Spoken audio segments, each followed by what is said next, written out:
Welcome to The Awakened Heart, a podcast for healing women, a place where your voice matters, your body is sacred, and your journey home to yourself is honored, no matter how winding the road. I'm Autumn Moran, licensed professional counselor in the state of Texas, life coach beyond Texas and in Texas, 500-hour trained yoga instructor, but ultimately I am your companion on this divine, sacred path we call healing. Today's episode is for you if you are carrying the stories like they're secrets.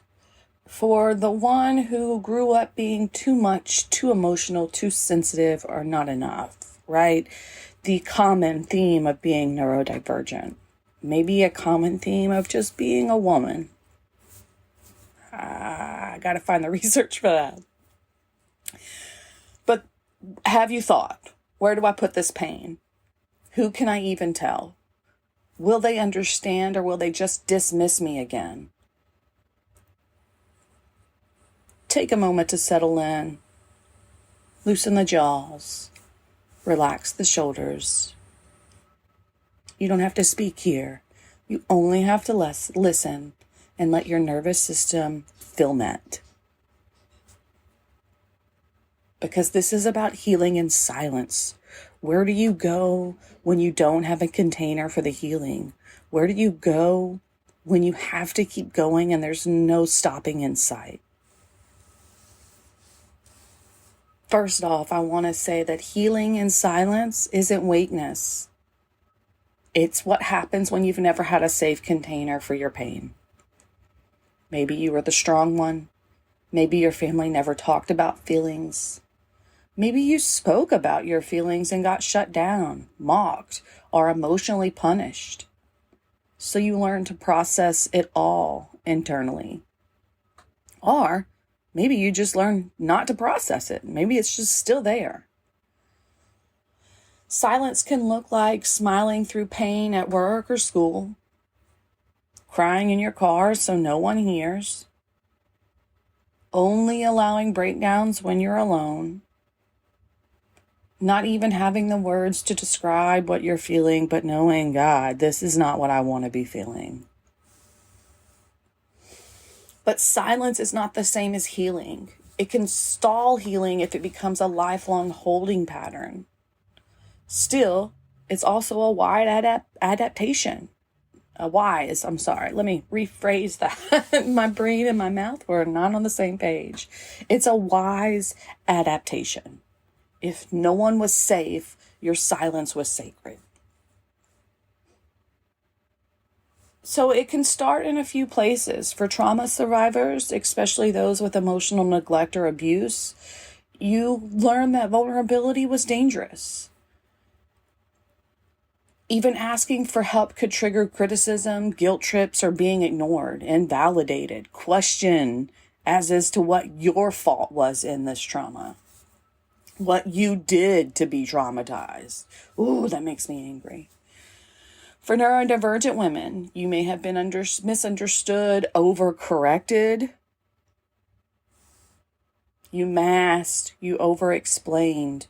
You internalized that your experience wasn't valid. Everything that you knew was not real because it didn't match what was being presented. For women of color, LGBTQ plus women, or anyone raised in culturally stigmatizing environments, you might have been taught that strength equals silence, or that your emotions made others uncomfortable. All of this creates survival silence. It's not that you didn't want to talk. It's that your nervous system said, it's not safe here. These people aren't safe. So you either learn to self-soothe or you learn to dissociate, to intellectualize, or to shut it down.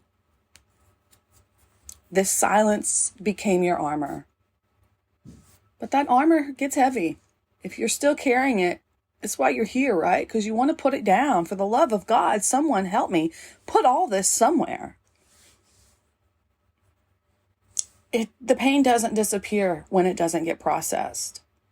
It becomes tension, headaches, back pain, fatigue, chronic issues in your gut, autoimmune flares, tight jaws, clenched fists.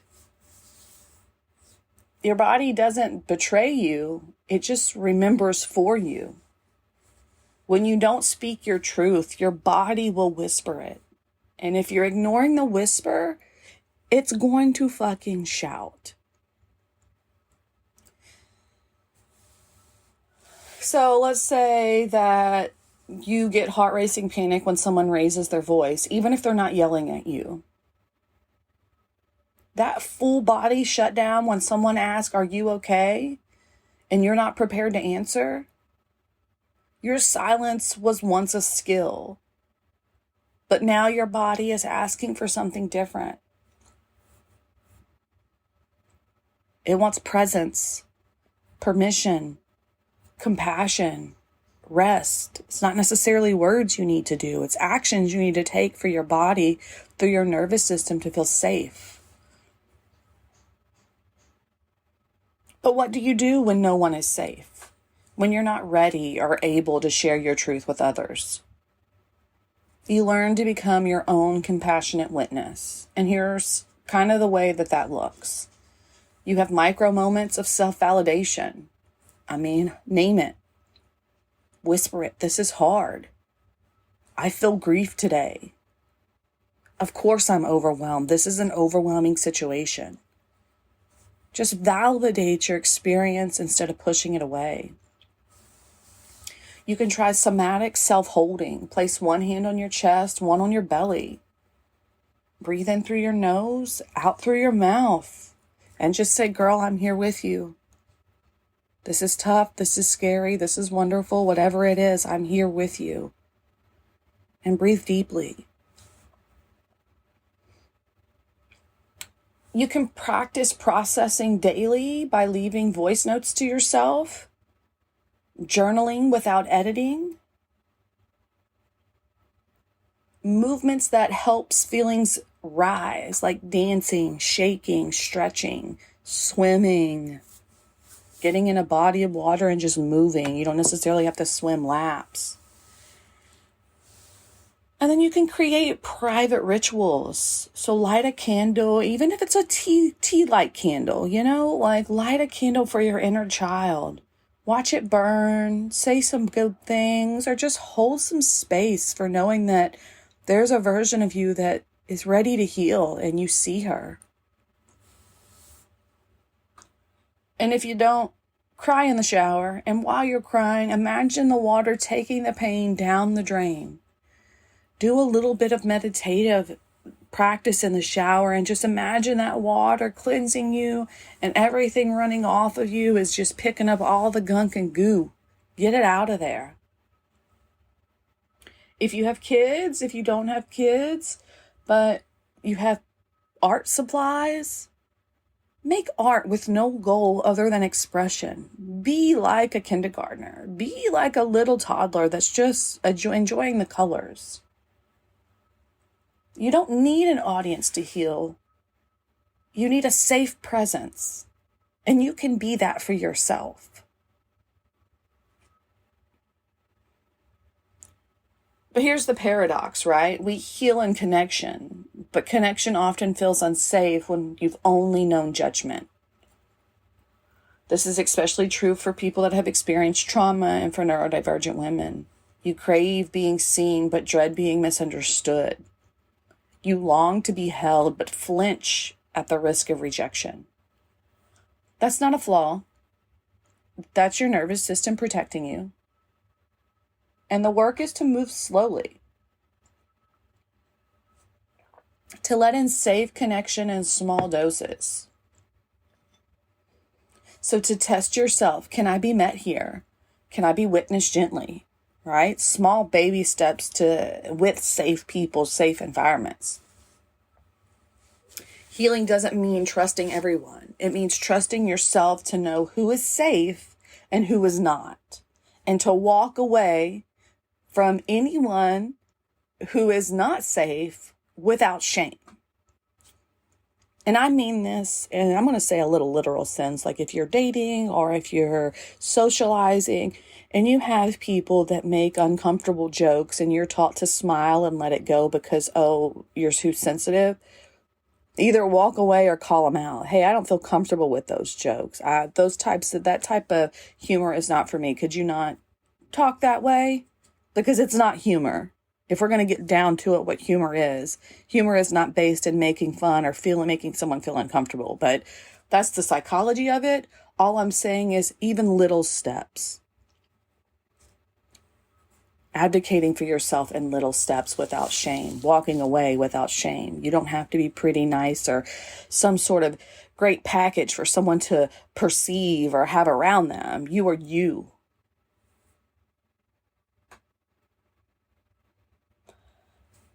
So healing silently, it's heavy work. It is soul crushing work at times, but also it can be soul flourishing work.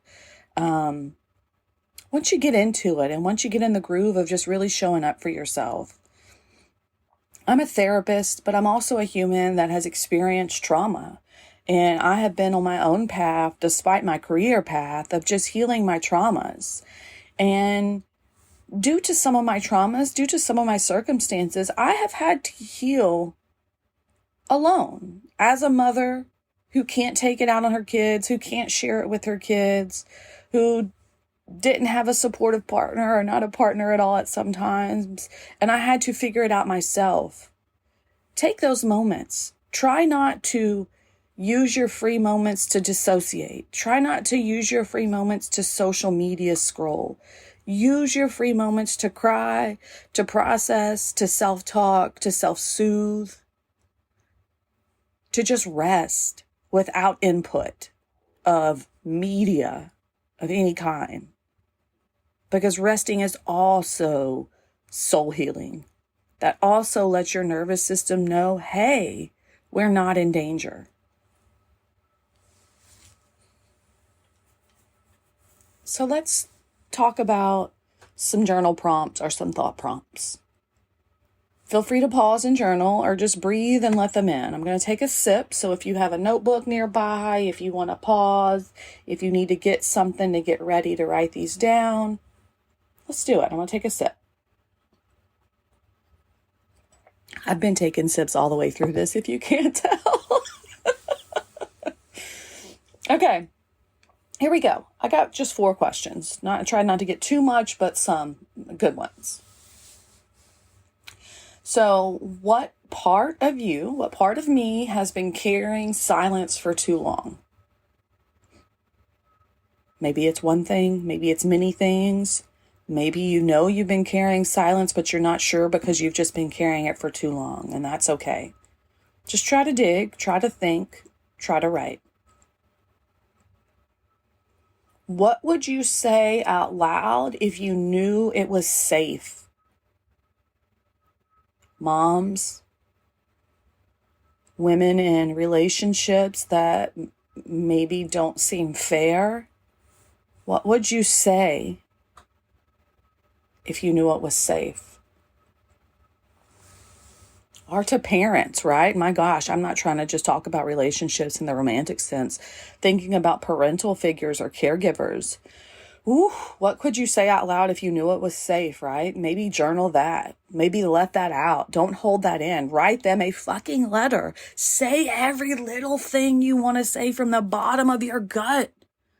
And then rip it, burn it, ritualize it, come back to read it, whatever feels good to you. But get it outside of your body. How does my body hold the stories I haven't told? This goes back to the chronic illness. This goes back to the upset gut. This goes back to body pain, things coming out of nowhere without injury, illnesses, always getting sick because your immune system is not as strong because it's under so much internal pressure all the time because of the nervous system wiring. And last one up. What does it feel like to imagine being witnessed gently? What does it feel like to imagine being witnessed gently? What would it feel like? What would it look like if you did speak what you've been carrying out loud and it was witnessed gently?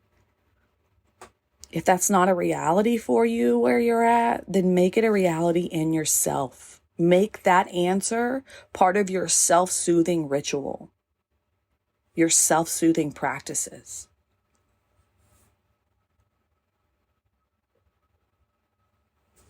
You don't need a perfect place to begin healing. You don't need a therapist, a best friend, or a loving partner in order to start. Those things really fucking help, especially if you're in trauma experienced or neurodivergent.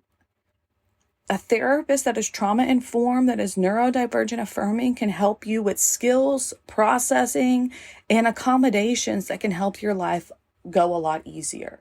But they're not the prerequisites. You can still show up for yourself. You can still self-soothe. You can still journal. You can still write the letter to express.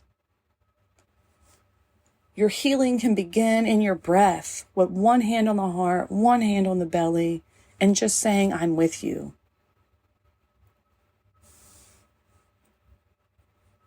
Your healing can begin moments just like this, listening to podcasts just like this, when you are quietly reclaiming your wholeness. So say it softly or say it out loud if you want. I am allowed to need. I am allowed to feel. I am allowed to heal, even if I have to do it quietly for now. And when you're ready, please let someone in, a safe person. Start with a therapist, a life coach, a support group. One truth at a time, one tender step at a time. And be proud of yourself with each and every step. Be proud of yourself for listening today.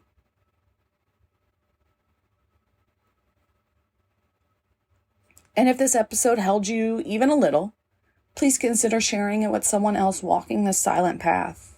You never know who might need it, because we're not alone in this healing process. We're just not. We've all kind of had some big T trauma or little T trauma or shit. We're just amazing neurodivergent people in a neurotypical world where we have just been swimming upstream our whole life and are tired of it. So no more silence. If it is in silence, come with yourself, come into yourself and self-soothe. Affirm, validate, and just send compassion and love to yourself at all times, in the good, in the bad, and in the in-between. I'd love to hear from you. Message me, comment, or follow me, please. I love it. And if you're curious, if you want more, I offer private sessions virtually for therapy if you're in the state of Texas, and life coaching if you're outside the state or abroad. Whether you're healing from trauma and ready to process, you're navigating a big life shift like coming home to yourself, perimenopause, relationships ending and beginning, or just ready to come home to yourself. I hold space for women just like you every day of the week. I am honored and feel blessed and just am forever grateful for getting to do what I do. And I'd love to help you. I'd love to walk the path with you and just help you have all the tools to succeed. If it's something you're curious about, you can fill out a consultation request via my Linktree, along with a good Spotify playlist I have for healing women. And there's some more resources on there. Overall, my ladies, my dears, you are never too much, never too late, and never too far gone. And you don't have to figure it all out alone. Keep showing up here. Keep showing up for yourself. Until next time, may you be happy and free. May mine and your healing ripple outward to bless the world with happiness and freedom. Take care, and I'll see you soon.